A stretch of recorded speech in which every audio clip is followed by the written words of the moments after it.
ეს ინამდვილე ჩვენ ამაზე ახლა ამ წუთას არ ვისაუბრებთ, მაგრამ მინდა გითხრათ, რომ ეს იყო წლები ძიებისა და ძალიან ხშირ შემთხვევაში გაუმართლებელი მეთოდების შემოტანისა სწავლების პროცესში, რომელიც შემდეგ უკუგდებულ იქნა. და აი მაშინ მოსინჯა სწორედ ის მეთოდები, რომელსაც ძალიან ხშირად დღესაც უწევენ ხოლმე პოპულარიზაციას, ანუ წერა-კითხვის სწავლების ამერიკული მეთოდი. გოგებაშვილმა უპირატესობა მისცა გერით ანალიზურ სინთეზურ მეთოდს. და ეს არ იყო გოგებაშვილის კაპრიზი, მეგობრებო.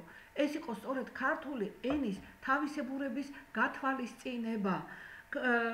ვინც კი ოდნავ მაინც არის ჩახედული ენათმეცნიერებაში, მაგრამ ენათმეცნიერებაც არ უნდა ამას, ვისაც ოდესმე ქართული ენა, როგორც ცალკე დისციპლინა უსწავლია სკოლაში, ყველა თანხმება იმაში, რომ ქართული ენა გახლავთ ფონეტიკური დაწერილობის ენა.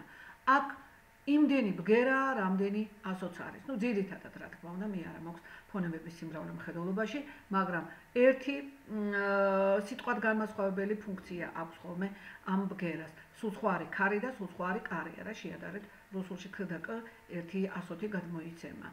ქართულში ასე არ არის. აქ ყველა ბგერას თავისი ასო-ნიშანი აქვს, მეგობრებო. სიტყვას დამარცვლა უხერხდება. რამდენ ასოს აქვს წერთ, იმდენ ბგერას ვკითხულობთ სიტყვაში. მაშინ, როდესაც შეადარეთ რუსულ ენას, სიტყვაში იწერება ო, ვკითხულობთ ას. იწერება ტ და იკითხება იგი ხან წ, გვაქვს მახვილიანი, უმახვილო ხმოვნები. უფრო დიდი განსხვავება კითხვასა და წერას შორის ინდოევროპულ ენებში, განსაკუთრებით კი ინგლისურ ენებში. ინგლისურ ენაში და სწორედ აი ამ ინგლისური ენის სპეციფიკის გათვალისწინებით შექმნილი ისა სიტყვად ხედვის მეთოდი, ანუ ამერიკული მეთოდი, როგორც დღეს მას უწოდებენ, სინჯეს შემოეტანათ ქართულ სინამდვილეში. არანაირად არ შეიძლება ეს იმ უბრალო მიზეზის გამო, რომ იქ მართლწერა საფუძვლად უდევს არა მართლ წარმოთქმა, როგორც ქართულშია და ეს შესანიშნავად შენიშნა და გაიაზრა თავის დროზე გოგებაშვილმა, არამედ სიტყვის მართლწერის ისტორია, ისტორიზმის პრინციპი. იქ სიტყვა იწერება სხვანაირად, იკითხება სხვანაირად.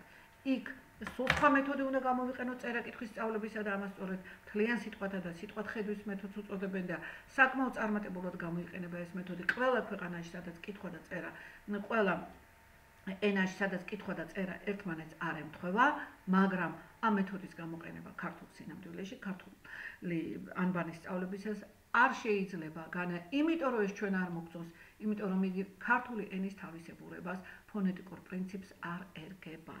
და აი პირველმა გოგებაშვილმა შემოიტანა ეს ანბანის სახელმძღვანელოში, მან ეს მეთოდიკური პრინციპი ჩადო თავის დედაენაში და დედაენის პოპულარობის მიზეზი დღემდე ეს გახლავთ.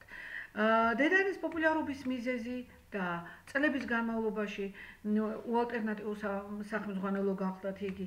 ამის მიზეზი გახლავთ ისიც, რომ საკითხავი მასალა, რომელიც გოგებაშვილს აქვს თავის დედაენაში შეტანილი, შედგენილია გარკვეული მეთოდიკური პრინციპების მიხედვით და ხშირ შემთხვევაში თვითონაც წერდა იგი ასეთ მოთხრობებს და ჩვენ დღეს სწორედ აი ამგვარ მოთხრობებზე გვექნება საუბარი.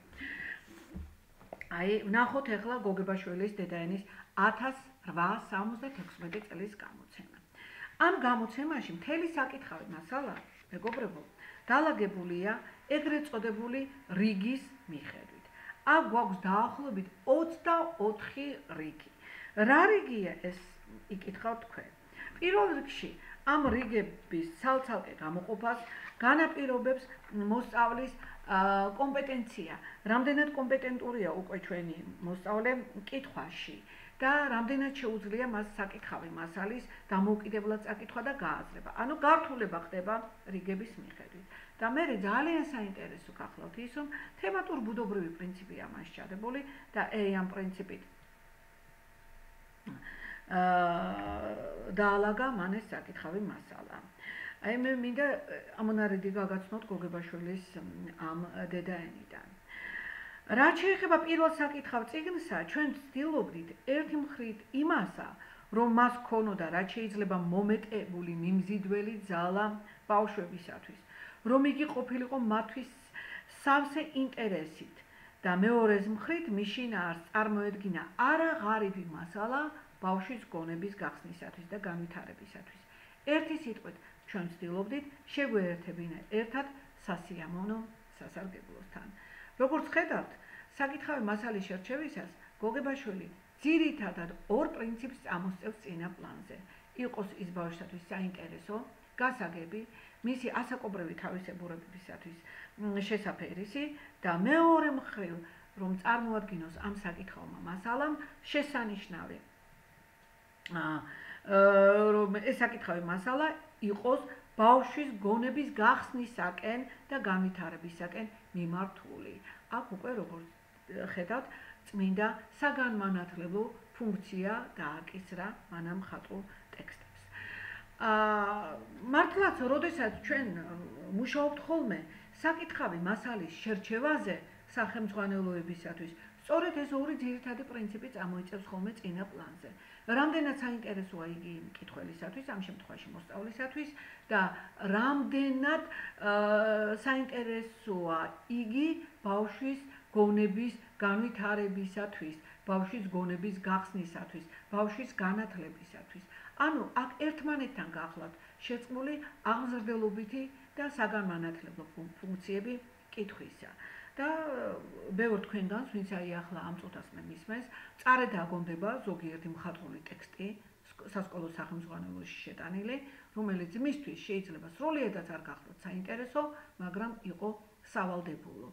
ან კიდევ პირიქით შეიძლება საგანმანათლებლო თვალსაზრისით იგი მოსწავლისათვის ძალიან საჭირო მასალა შეიცავდა, მაგრამ არ იყო მისი ინტერესის შესაფერისი.